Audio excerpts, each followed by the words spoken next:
to our YouTube channel Super Study with SP. Today we are talking about fundamental right या मूल अधिकार. So let's start. सबसे पहले बात करते हैं फंडामेंटल राइट क्या है, क्या करते हैं. फंडामेंटल राइट देश में व्यवस्था बनाए रखने एवं कठोर नियमों के खिलाफ नागरिकों की आजादी की सुरक्षा प्रदान करते हैं.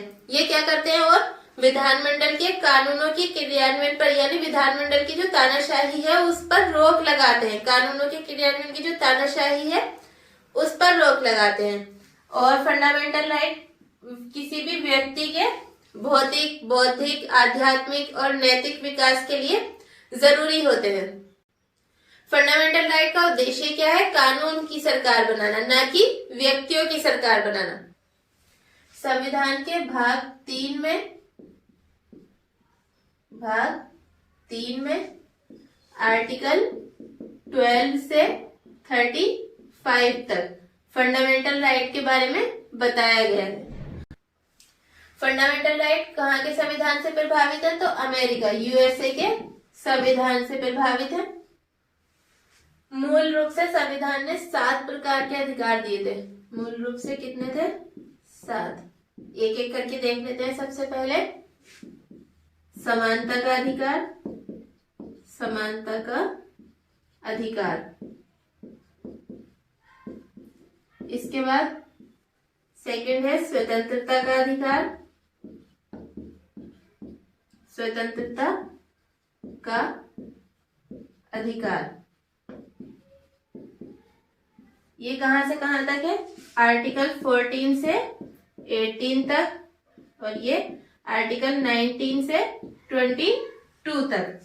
थर्ड है शोषण के विरुद्ध अधिकार. शोषण के विरुद्ध अधिकार ये कौन से आर्टिकल से कहां तक, कौन सा आर्टिकल तक है? आर्टिकल 23 से 24 तक. फोर्थ है धर्म की स्वतंत्रता का अधिकार. धर्म की स्वतंत्रता का अधिकार और ये है आर्टिकल 25 से 28 तक. फिफ्थ है संस्कृति और शिक्षा संबंधी अधिकार. शिक्षा संबंधी अधिकार ये आर्टिकल 29 से आर्टिकल 30 तक. 6 है संपत्ति का अधिकार. संपत्ति का अधिकार ये कौन से आर्टिकल में था? आर्टिकल 31 में. और 7th है संवैधानिक उपचारों का अधिकार. संवैधानिक उपचारों का अधिकार ये कौन से आर्टिकल में? आर्टिकल 32 में. ये संपत्ति का अधिकार जो है इसे 44th कॉन्स्टिट्यूशनल अमेंडमेंट 1978 से हटा दिया गया है फंडामेंटल राइट से. और अब इसे कहाँ रख दिया? संविधान के भाग 12 में आर्टिकल 300 के में. अब ये सिर्फ एक कानूनी अधिकार रह गया है. तब फंडामेंटल राइट कितने तरह के हो गए? 6. समानता का अधिकार, स्वतंत्रता का अधिकार, शोषण के विरुद्ध अधिकार, धर्म की स्वतंत्रता का अधिकार, संस्कृति और शिक्षा संबंधी अधिकार, संपत्ति का अधिकार अब फंडामेंटल राइट नहीं है. अब ये सिर्फ कानूनी अधिकार है. और संवैधानिक उपचारों का अधिकार. आर्टिकल 12 में क्या है? आर्टिकल 12 में स्टेट की डेफिनेशन दी गई है. और ये डेफिनेशन किसके लिए है? भाग 3 के लिए, फंडामेंटल राइट के लिए. इसमें क्या क्या आता है? भारत की सरकार और संसद, सभी राज्यों की सरकारें और विधानमंडल और सभी लोकल अथॉरिटीज. आर्टिकल 13 के बारे में बात करते हैं. आर्टिकल 13 से कोर्ट को जुडिशियल रिव्यू न्यायिक पुनर्विलोकन की शक्ति दी गई है. अब हम सबसे पहले समानता के अधिकार के बारे में बात करते हैं. समानता का अधिकार. और ये आर्टिकल कहाँ 14 से आर्टिकल 18 तक है, आर्टिकल 14 से 18 तक। टोटल इसमें कितने राइट आ रहे हैं, कितने फंडामेंटल राइट आ रहे हैं, 5। अब एक एक करके देख लेते हैं। सबसे पहले देखते हैं आर्टिकल 14। आर्टिकल 14 में क्या है, विधि के समक्ष समता, कानून के समक्ष, विधि के समक्ष समता एवं विधियों का समान संरक्षण, कानून का समान संरक्षण। इनके बारे में हम डिटेल से बाद में बात करेंगे, पहले एक एक करके सारे आर्टिकल लिख लेते हैं। विधियों का समान संरक्षण। आर्टिकल 15, आर्टिकल 15 में है धर्म, वंश, जाति, लिंग और जन्म स्थान के आधार पर, जन्म स्थान के आधार पर विभेद का प्रतिषेध, विभेद का प्रतिषेध। अब आर्टिकल 16 देखते हैं। आर्टिकल 16 है लोक नियोजन के विषय में, लोक नियोजन के विषय में अवसर की समता। आर्टिकल 17 यह अस्पृश्यता या अनटचेबिलिटी, अस्पृश्यता का अंत। आर्टिकल 18 इसमें है, शॉर्ट में लिख रहे हैं हम यहाँ पर, उपाधियों का अंत। अब इनके बारे में हम एक एक करके डिटेल से देखते हैं। सबसे पहले बात करते हैं आर्टिकल 14 की, विधि के समक्ष समता एवं विधियों का समान संरक्षण। आर्टिकल 18 में मैंने उपाधियों का अंत लिखा है, इसे आप एक बार फिर से समझ लें। यहाँ पर सेना या शिक्षा से रिलेटेड उपाधियां दी जा सकती हैं, इससे अलग जो भी उपाधियां उन पर रोक लगाने की बात की गई है। आर्टिकल 14 है विधि के समक्ष समता एवं विधियों का समान संरक्षण। विधि के समक्ष समता वर्ड कहां से लिया गया, ब्रिटेन के संविधान से, ब्रिटेन। और विधियों का समान संरक्षण ये कहां से लिया गया है, अमेरिका के संविधान से, यूएसए। आर्टिकल 14 में रूल ऑफ लॉ, विधि का शासन के बारे में बात की गई है। विधि का शासन या रूल ऑफ लॉ, कानून की नजर में सभी बराबर हैं, रूल ऑफ लॉ। इसमें नेचुरल जस्टिस का सिद्धांत भी इंक्लूड है, नेचुरल जस्टिस या प्राकृतिक न्याय, प्राकृतिक न्याय। इसके साथ ही आर्टिकल 14 भारतीय नागरिकों के साथ साथ विदेशी व्यक्तियों को भी मिला हुआ है। भारतीय नागरिकों के साथ साथ भारतीय नागरिक और साथ में विदेशी व्यक्तियों को भी यह अधिकार मिला हुआ है, सभी को मिला हुआ है, विदेशी व्यक्तियों को भी।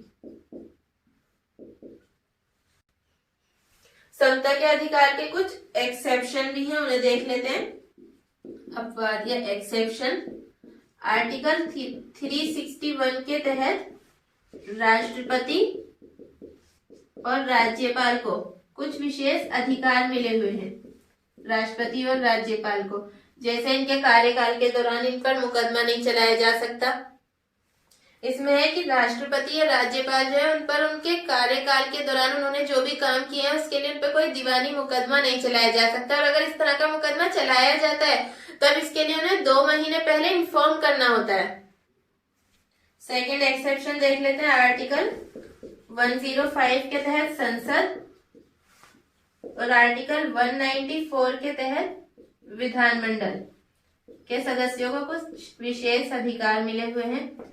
जैसे संसद में जो संसद के सदस्य हैं और उन्हें संसद में वो जो भी काम करते हैं उसके लिए उन पर कोई मुकदमा नहीं चलाया जा सकता संसद के अंदर रहते हुए। उसकी किसी समिति के सदस्य या संसद के सदस्य, इसी तरह विधानमंडल के सदस्य के बारे में भी कहा गया है। आर्टिकल 15 है धर्म, वंश, जाति, लिंग, जन्म स्थान के आधार पर विभेद का प्रतिषेध। ये आर्टिकल केवल भारतीय नागरिकों को प्राप्त है। ये अधिकार केवल भारतीय नागरिकों को मिला हुआ है। इन 5 आधार पर किसी भी व्यक्ति को किसी होटल या फिर पार्क वगैरह में एंट्री करने से नहीं रोका जा सकता। किस आधार पर? धर्म, वंश, जाति, लिंग, जन्म स्थान के बेस पर। अगर अंतर कहीं पर ये अंतर निवास स्थान के आधार पर किया जा रहा है किसी जगह पर, जैसे किसी जॉब वगैरह में, अगर अंतर निवास स्थान के आधार पर किया जा रहा है तब इस आर्टिकल के तहत वो इलीगल नहीं माना जाएगा, क्योंकि इसमें सिर्फ 5 आधार के बारे में बात की गई है। आर्टिकल 15(3) के तहत इसके कुछ एक्सेप्शन है आर्टिकल 15 के, उन्हें हम देख लेते हैं। आर्टिकल 15(3) के तहत राज्य वुमेन और बच्चों के लिए कुछ विशेष प्रावधान कर सकता है। आर्टिकल 15(4) के तहत शैक्षणिक दृष्टि से पिछड़े हुए या सामाजिक दृष्टि से पिछड़े हुए वर्गों के लिए या फिर SC/ST के लिए कुछ विशेष प्रावधान राज्य कर सकता है। 103 कॉन्स्टिट्यूशनल अमेंडमेंट 2019 के तहत 103वां संविधान संशोधन अधिनियम 2019 के तहत आर्टिकल 15(6) को जोड़ा गया है। अभी तक क्या होता था? अभी हमने देखा था आर्टिकल 15(4) में था सामाजिक और शैक्षणिक दृष्टि से पिछड़े हुए वर्गों या SC/ST के लिए राज्य कुछ विशेष प्रावधान कर सकता था। अब आर्टिकल 15(6) के तहत जो आर्थिक दृष्टि से कमजोर लोग हैं उनको भी 10% आरक्षण दिया गया है। 10% आरक्षण। आर्टिकल 16 में लोक नियोजन के विषय में अवसर की समता के बारे में बात की गई है। यहाँ पर राज्य किस आधार पर विभेद नहीं कर सकता? धर्म, वंश, जाति, लिंग, जन्म स्थान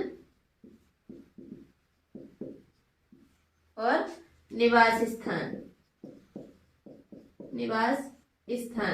आर्टिकल 15 में निवास स्थान नहीं था, लेकिन आर्टिकल 16 में निवास स्थान के बारे में बात की गई है। आर्टिकल 16 के कुछ एक्सेप्शन भी हैं। संसद किसी विशेष रोजगार के लिए निवास स्थान की शर्त को अप्लाई कर सकती है। निवास स्थान के बेस पर संसद किसी विशेष रोजगार के लिए निवास स्थान। सेकंड, किसी संस्था या उसके किसी सदस्य की धार्मिक आधार पर नियुक्ति कर सकती है। धार्मिक आधार पर। थर्ड, राज्य किन्हीं विशेष वर्गों के लिए आरक्षण लागू कर सकता है। आर्टिकल 16(4) आरक्षण से रिलेटेड है, इसमें आरक्षण से संबंधित प्रावधान है। अभी हमने देखा था आर्टिकल 15 में 103वां संविधान संशोधन अधिनियम 2019, उससे आर्टिकल 15(6) से जोड़ा गया था और इसी संविधान संशोधन अधिनियम से आर्टिकल 16(6) को भी ऐड किया गया है। इस संविधान संशोधन में क्या है कि आर्थिक दृष्टि से पिछड़े हुए वर्ग के लोगों को 10% आरक्षण की बात की गई है। आर्टिकल 17 अनटचेबिलिटी या अस्पृश्यता के अंत से रिलेटेड है। अस्पृश्यता का अंत। ये अस्पृश्यता वर्ड जो है ये ना तो संविधान में और ना ही किसी अधिनियम में परिभाषित है। ना तो संविधान में और ना ही किसी अधिनियम में अस्पृश्यता को परिभाषित किया गया है। अब आर्टिकल 18 देखते हैं। आर्टिकल 18 में है संविधान उपाधियों के दुरुपयोग को रोकने के लिए, उपाधियों के दुरुपयोग को रोकने के लिए राज्य को उपाधियां प्रदान करने पर प्रतिबंधित करता है, प्रदान करने पर प्रतिबंधित। लेकिन राज्य जो है वो शिक्षा से रिलेटेड या सेना से रिलेटेड उपाधियां प्रदान कर सकता है। थर्ड पॉइंट देखते हैं कि भारतीय नागरिक किसी विदेशी राज्य से उपाधि नहीं ले सकते। ये प्रतिबंध केवल राज्य के विरुद्ध है, ये प्रतिबंध केवल राज्य के विरुद्ध है। इसके अतिरिक्त यूनिवर्सिटी वगैरह जो है किन्हीं स्पेशल लोगों का सम्मान करने के लिए उन्हें उपाधियां दे सकती हैं। इस वीडियो में हमने समानता के अधिकार आर्टिकल 14 से 18 तक बात की। पॉलिटी की नेक्स्ट वीडियो में हम स्वतंत्रता के अधिकार आर्टिकल 19 से 22 के बारे में बात करेंगे। आज की इस वीडियो में इतना ही। अगर आपको वीडियो अच्छी लगी हो तो लाइक, शेयर एंड कमेंट्स करें और सब्सक्राइब करना तो बिल्कुल ना भूलें।